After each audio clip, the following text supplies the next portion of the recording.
And अस्सलाम वालेकुम guys, कैसे हैं आप सब? ठीक है। आज हमारा ब्लॉगिंग का कोर्स जो है उसका लेक्चर नंबर 5 का लेक्चर नंबर 5 जो है वो स्टार्ट करेंगे हम। ठीक है। इसमें हमने लास्ट लेक्चर में हमने देखा था ब्लॉगिंग क्या होती है और ब्लॉगिंग को हमें क्यों स्टार्ट करना चाहिए, क्यों हमें इसको एज ए करियर लेकर चलना चाहिए। वो सारी चीज़ें हमने उसके बेनिफिट्स देखे हैं और आज हम देखेंगे कि निश क्या होती है। आज हम निश के ऊपर बात करेंगे कि निश क्या होती है और किस तरह से एक परफेक्ट निश को सिलेक्ट करते हैं। ठीक है। तो चलते हैं अपने लेक्चर की तरफ। अच्छा, एक चीज़ बहुत ही इम्पोर्टेंट है, वो ये है कि निश जो है ना, ये एक टॉपिक है। ये एक टॉपिक होगा। टॉपिक किसी भी चीज़ से रिलेटेड हो सकता है। जैसे मैंने आपको लास्ट टाइम भी बताया था कि टॉपिक हमारा बिजनेस से रिलेटेड हो सकता है। टॉपिक हमारा जनाब अर्न मनी, ये भी बिजनेस में आता है, बट ये इसकी एक कैटेगरी है। किस तरह से बिजनेस है अर्न मनी कर रहे हैं। ठीक है ना। अर्न मनी के अंदर अगर देख लें तो हम एक मेथड यूज कर रहे हैं जिसमें हम अमेजोन को यूज करें और अमेजोन के थ्रू हम मनी अर्न कर रहे हैं और इसी के ऊपर बात कर रहे हैं। ये हमारा एक टॉपिक हो गया जी कि हम अमेजोन के ऊपर बात करें, अमेजोन से कैसे पैसे कमाते हैं, और ये हमारी वेबसाइट का टॉपिक है। ये निश है और इस निश के ऊपर हमने पूरी वेबसाइट बना दी और उसी के ऊपर हम बात करें कि अमेजोन के ऊपर किस तरह से अकाउंट क्रिएट करते हैं, किस तरह से अमेजोन के ऊपर प्रोडक्ट लिस्टिंग करते हैं, हंटिंग करते हैं, वर्चुअल असिस्टेंट क्या होता है, अमेजोन पे किस तरह से लोग जो है ना वो अपनी सक्सेस जो है ना वो अब सक्सेस स्टोरी शेयर कर रहे हैं, किस तरह से लोग अपने बिजनेस को लेकर चलते हैं, किस तरह से कौन सी प्रोडक्ट हंट करके कौन सी प्रोडक्ट कौन से मार्केट प्लेस में ज्यादा बिक रही है। ये सारी चीजें अमेजोन से रिलेटेड बात करें तो ये जनाब हमारी वेबसाइट का टॉपिक हो गया अमेजोन। ठीक है। अगर हम पूरे बिजनेस से रिलेटेड बात करते कि हमारी वेबसाइट का टॉपिक होता सिर्फ बिजनेस, तो बिजनेस एक बहुत बड़ी फील्ड है। इसके अंदर हम बिजनेस में अमेजोन की बात करते, हम शॉपिफाई से कैसे बिजनेस कर सकते हैं हम वो भी बात कर सकते हैं क्योंकि वो भी बिजनेस में आ जाते हैं। हम शॉपिफाई को भी बेसिकली बिजनेस के लिए यूज कर रहे हैं। हम किस तरह से एप्पल की प्रोडक्ट सेल करके बिजनेस अपना बढ़ा सकते हैं। हम एक रेस्टोरेंट ओपन करेंगे, रेस्टोरेंट से बिजनेस कैसे आता है। तो इस तरह से अगर मैं बिजनेस की खाली बात करता हूं तो ये सारी फील्ड्स जुड़ जाएंगी। इसके अलावा बेशुमार जो भी बिजनेस में आएगा वो सारा जो है ना वो बिजनेस के टॉपिक में रिलेटेड आ जाएगा। अब इससे क्या होता है, इससे गूगल क्या करता है, गूगल की जो पॉलिसीज है उसको हम देखते हैं कि गूगल की क्या पॉलिसीज है। गूगल कहता है कि अगर कोई बिजनेस से रिलेटेड बात कर रहा है, ठीक है, अगर कोई बिजनेस से रिलेटेड बात कर रहा है और बिजनेस के अंदर सारे बिजनेसेस आ जाते हैं तो वो उसको बेसिक अपने पास अपने एल्गोरिथम्स में, एल्गोरिथम्स कहते हैं अपने प्रोग्राम्स, उसका जो सॉफ्टवेयर होता है उसके अंदर वो ऐड कर देता है उस साइट को एक ऐसे कंपेटिटर के साथ जो पहले से बिजनेस के ऊपर बात कर रहा है। ये ऐसे ही है कि जैसे एक वेबसाइट पहले से बनी हुई है, उस वेबसाइट को बने हुए 2 साल हो गए, 2 मंथ हो गए, 4 साल, मतलब वो वेबसाइट जो आपसे पहले गूगल के ऊपर आई है और वो भी बिजनेस के ऊपर बात कर रही है, वो भी बिजनेस से रिलेटेड ब्लॉग्स बना रही है, वो भी बिजनेस से रिलेटेड कंटेंट डाल रही है, तो आपकी वेबसाइट भी उसके अंदर ऐड हो जाएगी, उस कंपटीशन के अंदर ऐड हो जाएगी जिस कंपटीशन के अंदर वो बिजनेस ऐड हुआ है। ठीक है। क्योंकि आपका टॉपिक भी बिजनेस था और उसका टॉपिक भी बिजनेस है। अब गूगल दोनों के ब्लॉग्स को, दोनों की ब्लॉग की फ्रीक्वेंसी क्या है, ब्लॉग फ्रीक्वेंसी कहते हैं कि आप कितनी तेजी से एक ब्लॉग जो है ना वो ऐड करके अपलोड कर रहे हैं, आपकी ब्लॉग की क्वालिटी क्या है, आपका ब्लॉग उससे ज़्यादा बेहतर है कि नहीं। अब ये तो एक वेबसाइट होगी ना, इसी तरह से गूगल के पास ऐसे लाखों लोग हैं जो खाली बिजनेस के ऊपर बात करें। अब लाखों के अंदर जब आप एक न्यू इंसान है जो अभी स्टार्ट ही कर रहा है ब्लॉगिंग से, जो अभी जिसको अभी हाउ ना हो इतनी नहीं है और वो ब्लॉगिंग स्टार्ट कर रहा है और वो बिजनेस को यूज कर रहा है, तो वो एक ऐसी निश को, एक ऐसे टॉपिक को यूज कर रहा है जो कि मार्केट में बहुत ज्यादा इन है और उसके ऊपर लाखों का कंपटीशन है। तो इस तरह के कंपटीशन को बीट करना हमारे लिए लगभग नामुमकिन सा हो जाता है, बहुत मुश्किल होता है। ठीक है ना। तो डिफिकल्ट होता है इस किस्म के अगर हम टॉपिक के ऊपर बात करते हैं जिसके ऊपर पहले भी बहुत सारे लोग बात करें, जिसके ऊपर कंपटीशन बहुत हाई है, इसको हम कहते हैं कि ये हमारा कंपटीशन बहुत हाई है इस टॉपिक के ऊपर। तो जब कंपटीशन हाई होता है तो हम इस तरह के टॉपिक छोड़ देते हैं जिनके ऊपर कंपटीशन हाई होता है। तो फिर अगर हम हेल्थ की बात करें तो हेल्थ पे भी बहुत सारे लोग हैं जो टॉपिक्स हैं, बहुत सारे लोग पहले से बात कर रहे हैं, तो क्या हम उसको भी छोड़ देंगे? नहीं। इसका एक बहुत ही आसान हल ये होता है कि हम क्या करते हैं, हम बिजनेस के अंदर जो माइक्रो टॉपिक्स होते हैं जिनको हम माइक्रो निशेस कह सकते हैं, ठीक है, जिनको हम माइक्रो निशेज कह सकते हैं। माइक्रो निशेज से मुराद मैंने अपनी वेबसाइट का टॉपिक जो है ना वो सिर्फ अमेजोन रखा है, अमेजोन प्रोडक्ट रिव्यूज, ये मैंने रख दिया है। तो मैं इसके ऊपर सिर्फ अमेजोन से रिलेटेड बात करूं, है तो बिजनेस की ही एक फील्ड, ठीक है, इससे बिजनेस हो रहा है, लेकिन हमने अब बिजनेस एक माइक्रो निश नहीं थी, बिजनेस एक मैक्रो निश थी, बहुत बड़ी निश थी। अब इसके ऊपर गूगल जब अपनी वेबसाइट्स के अंदर, अपने जब एल्गोरिथम्स के अंदर अपनी लिस्ट के अंदर जाके देखेगा कि मेरे पास तो बिजनेस की बहुत सारी वेबसाइट्स हैं, लेकिन ये बंदा सिर्फ बिजनेस, ये बंदा बिजनेस के ऊपर बात नहीं कर रहा बल्कि सिर्फ अमेजोन के ऊपर बात कर रहा है, तो अमेजोन के ऊपर वो जाके देखेगा बिजनेस से कम होंगी, क्योंकि ये बिजनेस की एक माइक्रो निश है। तो वो उन लोगों के अंदर कंपटीशन में ऐड करेगा जो लोग इसके ऊपर, वो लोग उन लोगों के ऊपर बेसिकली हमें ऐड करेगा जो कि बिजनेस में नहीं होंगे, जो सिर्फ अमेजोन के ऊपर बात करेंगे, तो ऑब्वियसली लिस्ट उसकी छोटी हो जाएगी।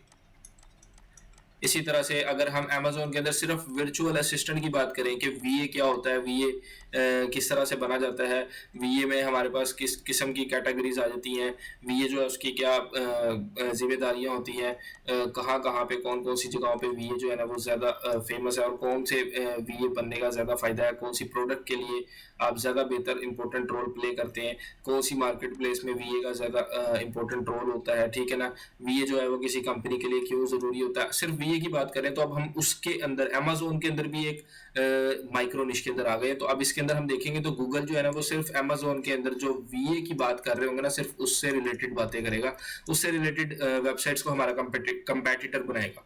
तो जहाँ लाखों लोग थे बिजनेस के अंदर, वहां पे जनाब ये हजारों हो गए हैं, हजारों से भी अब ये हो गए सैकड़ों। तो इन लोगों के अंदर कंपटीशन में बेसिकली हम बीट कर सकते हैं आसानी से, बजाय इसके कि एक क्लास में जनाब लाख स्टूडेंट पढ़े हुए हैं, एक क्लास में अगर 100 स्टूडेंट्स हैं, उसमें कंपटीशन इतना ज़्यादा है कि उसमें आप फर्स्ट पोजीशन लेंगे तो एक काम रखता है, लेकिन एक क्लास में सिर्फ 5 से 6 स्टूडेंट्स हैं, उसमें आप फर्स्ट पोजीशन लेना आपके लिए, आपकी प्रोबेबिलिटी जो है ना वहाँ पे बढ़ जाएगी। ठीक है, तो ये चीज़ बड़ी इंपॉर्टेंट है कि हम जो है अपने ब्लॉग के अंदर हम देख रहे हैं, हमारा जो ब्लॉग है उसमें हम किस किस्म की निश जो है ना वो सिलेक्ट कर रहे हैं। हमारे ब्लॉग का 60 to 70% जो बेसिक सक्सेस का रेट होता है, सक्सेस के चांसेस होते हैं, वो हमारी निश पे डिपेंड करते हैं। अगर हमारी निश अच्छी है तो हमारा ब्लॉग भी अच्छा चलेगा। ठीक है, तो निश बहुत ही इंपॉर्टेंट है एक ब्लॉग के लिए। अब आप लोगों को पता होना चाहिए कि इस निश के लिए हमें हमें डिफरेंट वेबसाइट्स को स्टडी करना होगा। ठीक है, तो इसके लिए मैं आपको एक वेबसाइट पर लेकर चलता हूँ, और उस वेबसाइट पर वेबसाइट्स सेल होती हैं। ठीक है, हम जहाँ पे देखते हैं वेबसाइट का नाम है मोशन इन्वेस्ट। इस वेबसाइट के ऊपर जाएंगे आप, इस वेबसाइट के ऊपर different websites, blogging websites sale होती हैं। ठीक है, इसमें सर्विसेज में जाएंगे, हमने साइट सेल करनी है, नहीं हमने साइट बाई करनी है, और यहाँ पर हमें अवेलेबल साइट्स जो है ना इनके ऑप्शन मिल जाएंगे। ठीक है, तो यहाँ पर देखेंगे हम कि किस तरह से वेबसाइट जो है ना वो सेल हो रही है। नीचे आएंगे, देखें एक patybird.com, ठीक है ना, इस वेबसाइट के ऊपर जाके देखते हैं ये वेबसाइट क्या कर रही है, patybird.com। ठीक है, इसके अलावा हम इस वेबसाइट को लिस्ट को ओपन करते हैं और देखते हैं इसके अंदर क्या चीज़ें हैं। ठीक है, अब देखें ये वेबसाइट जो है ना वो ये $950 की सेल कर रहे हैं। ठीक है, जिनकी ये वेबसाइट है। अब इसके ऊपर अगर आप आए तो आपको नजर आएगी डिस्प्ले एड्स हो रही है। ठीक है, ये एड्स लगी हुई है, ये एड्स जो है ना इनके थ्रू ये पैसे कमा रहे हैं अपने ब्लॉग के अंदर। ये इन्होंने जनाब सिर्फ बर्ड्स के ऊपर बात की हुई है कि बर्ड्स जो है वो किस तरह से, जैसे why do ducks kick eggs out of a nest 6 surprising reason. जो लोग बर्ड्स के जो है ना वो आदी होंगे, जो क्रेजी होंगे कि यार बर्ड्स जो है ना हमने रखे हुए हैं, तो उनके ऊपर जो है ना ये आर्टिकल बना रहे हैं। ठीक है, और ये वेबसाइट जो है चल रही है, इन्होंने सिर्फ बर्ड्स की बात की हुई है, इन्होंने एक स्पेसिफिक टॉपिक लिया हुआ है, टॉपिक का नाम है पैटी बर्ड्स। ठीक है ना, वो वाले बर्ड्स जो पेट हैं, साफ पता चल रहा है वेबसाइट के नाम से भी patybird.com, बहुत ही यूनिक सा और अच्छा सा नाम है। ठीक है, तो ये $950 की सेल कर रहे हैं, और जनाब इसमें उन्होंने हमें बताया हुआ कि इनकम जो है अभी बेसिकली स्टार्ट है। इस वेबसाइट का डोमेन अथॉरिटी सिर्फ 3 है, ये हम आगे जाके देखेंगे डोमेन अथॉरिटी क्या होती है। 196 आर्टिकल इसके ऊपर पोस्ट हुए हैं। ठीक है, और ये स्टार्टर है। इसके अलावा इसके गूगल एनालिटिक्स देख लेते हैं। ठीक है, इन्होंने जो है ना $48 अर्न कर लिए।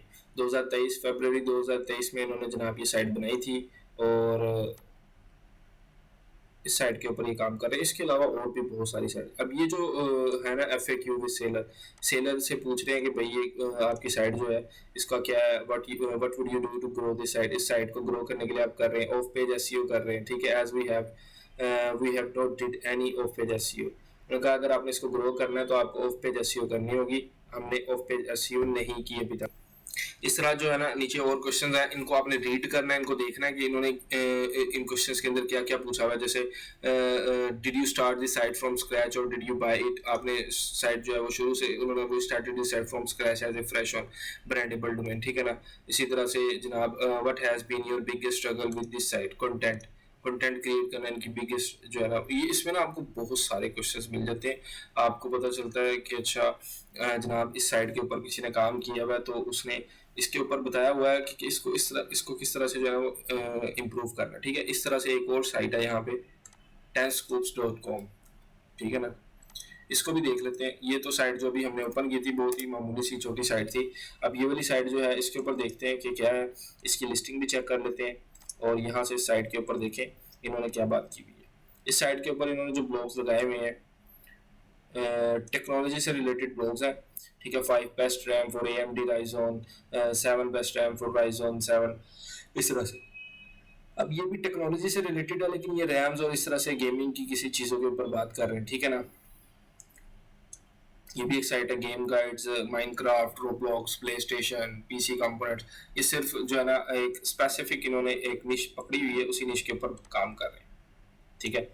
ये एक टॉपिक है, इसको ओपन कर लेते हैं। तो अब ये जो साइट है इस साइट के ऊपर भी देखते हैं ये साइट कितने की वो कह रहे हैं। वो $55,000 $55,000 की वो साइट सेल कर रहे हैं। और जनाब इसमें उनकी इनकम जो है ना क्विक स्टैट्स इनकम मंथ जो है ना वो 1700 जो है ना डॉलर्स इसकी इनकम है पर मंथ के हिसाब से, ठीक है। और 94,088 जनाब विजिटर्स हैं, इसकी ट्रैफिक भी अच्छी है, 37 डोमेन अथॉरिटी है और जनाब 32x इनकम है। तो 2530 आर्टिकल्स है, बहुत ज़्यादा आर्टिकल्स हैं। अभी हम आगे जाके ऐसी स्ट्रेटजीज पढ़ेंगे जिसमें हम आर्टिकल्स बहुत क्विकली बहुत ही अच्छे वे में जो है ना वो आर्टिकल्स बहुत जल्दी जल्दी राइट करेंगे और डेली के आप आसानी से 20 से 15 से 20 आसानी से आर्टिकल्स जो है ना वो राइट कर सकेंगे। बजाय आपको राइटिंग आती है नहीं आती वो भी हम बाद में सीखेंगे। गूगल एनालिटिक्स है, ये भी हम देखेंगे। इसमें वेबसाइट्स की सारी एनालिटिक्स शो होती हैं। वेबसाइट जो है उसके जनाब व्यूज़ कितने हैं, उसके यूज़र्स कितने हैं, वेबसाइट का जनाब क्या साइट मैप है, साइट मैप भी देखेंगे, वेबसाइट का स्ट्रक्चर होता है, ठीक है।